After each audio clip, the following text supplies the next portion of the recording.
आजमगढ़ जनपद में संचालित मिले अस्तित्वहीन तथा मानक के अनुरूप नहीं पाए जाने पर मदरसा संचालकों के विरुद्ध कार्रवाई शुरू हो गई है। आपको बता दें कि जिले में मदरसा पोर्टल ऑनलाइन फीडिंग में 313 मदरसे मानक के अनुरूप नहीं मिले थे। इस मामले में जब एसआईटी ने जांच की तो 219 मदरसों का अस्तित्व में ही नहीं पाया गया। इस मामले में ईओडब्ल्यू के निरीक्षक कुंवर ब्रह्म प्रकाश सिंह की तहरीर पर जहां पहला मुकदमा जिले के कंदरापुर थाने में दर्ज किया गया था, वहीं अब एफआईआर की संख्या 18 हो गई, जिसे लेकर मदरसा संचालकों में हड़कंप मचा हुआ है। आजमगढ़ जिले में वर्ष 2009-10 में बिना भौतिक सत्यापन के कई मदरसों को मान्यता देने और अनुदान देने का मामला सामने आया था।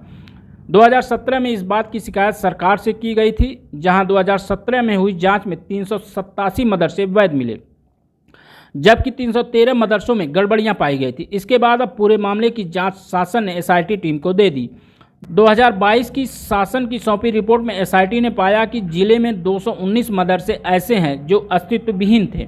इन मदरसा संचालकों के विरुद्ध मुकदमा दर्ज करने का शासन ने निर्देश दिया था, लेकिन अब तक इस प्रकरण में एफआईआर दर्ज नहीं हो रही थी। शासन के निर्देश पर अब इन मदरसों के खिलाफ एफआईआर दर्ज होनी शुरू हो गई है। सभी थानों पर एफआईआर की कापी पहुंच गई है। किसी थाने पर 50 कापी तो किसी थाने पर 20 कापी की तहरीर मुकदमा दर्ज करने के लिए भेजी गई है।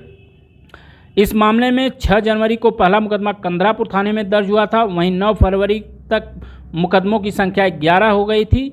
वहीं आज अब तक 18 मुकदमे दर्ज किए गए हैं। वहीं इस मामले में एसपी ग्रामीण चिराग जैन ने बताया कि जनवरी 2023 में शासन द्वारा एसआईटी का गठन कर जिले में मदरसा पोर्टल पर दर्ज मदरसों की जांच कराई गई, जिसमें 219 मदरसे अस्तित्वहीन पाए गए। उनके द्वारा फर्जी तरीके से सरकारी अनुदान लेकर उसका दुरुपयोग किया जा रहा था। एसआईटी की जांच रिपोर्ट के आधार पर शासन की ओर से इन मदरसा संचालकों के विरुद्ध एफआईआर दर्ज करने का निर्देश हुआ। इस मामले में ईओडब्ल्यू की तहरीर पर अब तक 18 मदरसों पर मुकदमा दर्ज किया गया है, जिसमें जिले के विभिन्न थानों के अंतर्गत शहर कोतवाली में 2, कंदरापुर में 1, रौनापार में 3, सिधारी में 5, जीयनपुर में 2, फूलपुर में 2, सरायमीर में 1 तथा दीदारगंज थाना क्षेत्र में 2 मिलाकर अब कुल मदरसों पर 18 मुकदमे दर्ज किए गए हैं। आगे जो भी तहरीर प्राप्त होगी उनके आधार पर विधिक कार्रवाई की जाएगी।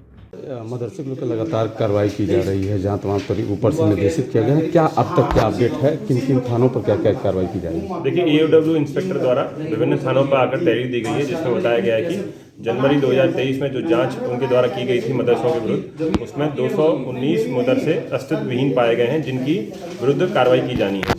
इसमें विभिन्न थानों पर तहरीर प्राप्त हुई हैं, जिनमें अब तक टोटल 18 मुकदमे दर्ज किए जा चुके हैं, जिसमें कोतवाली में 2 मुकदमे, कंदरापुर में 1, रौनापार में 3, सिधारी में 5, जीयनपुर में 2, फूलपुर में 2, सरायमीर में 1 और दीदारगंज में 2। इस तरह से मुकदमे दर्ज किए गए हैं। आगे भी जितनी भी तहरीर प्राप्त होंगी सभी मदरसों के विरुद्ध जो जांच में गलत पाए गए हैं उनके विरुद्ध मुकदमे दर्ज किए जाएंगे। आगे विधिक कार्रवाई की जाएगी। सर, इसमें कुछ ये भी जानकारी मिल पा रही है कि कितने का इस गमन का क्या आरोप कितना क्या रहा है? देखिए, अभी चूंकि विवेचना अभी मुकदमे लिखे गए हैं, विवेचना प्रचलित है। विवेचना क्रम में जो भी तथ्य प्रकाश में आएंगे उनके बाद आपको अपडेट किया जाएगा।